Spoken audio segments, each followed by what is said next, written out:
action. And that brings us to our 1st and 10 game of the week. Salem, LCA, both incredible teams and perennial powers in their respective classes. Our Thomas Mundy is in Lynchburg. Let's head to him.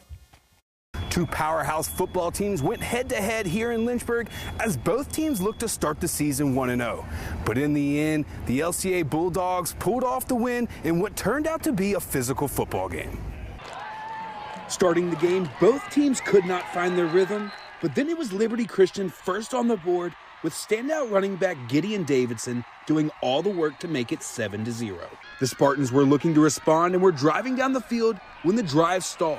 The Spartans then looked to put 3 points on the board when the Bulldogs blocked the field goal, returning it into Spartan territory. 2 plays later, the Bulldogs found the end zone again, this time with the quarterback sneak from senior James Deo, making it 14-0.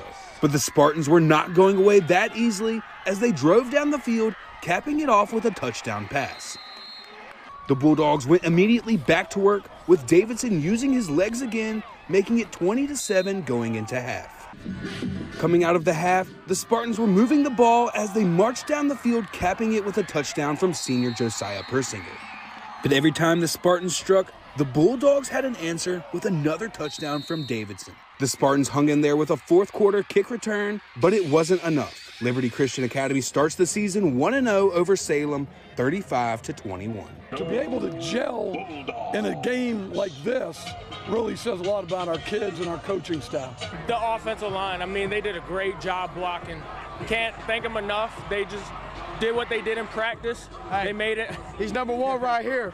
I block for this man all day, all day. He gets it done. Number one O-line right there. And next week, LCA will go into the bye week where they'll rest up some players and work on things that they want to get cleaned up, while Salem looks to right the ship as they take on Franklin County. Here in Lynchburg, I'm Thomas Mundy, 10 Sports.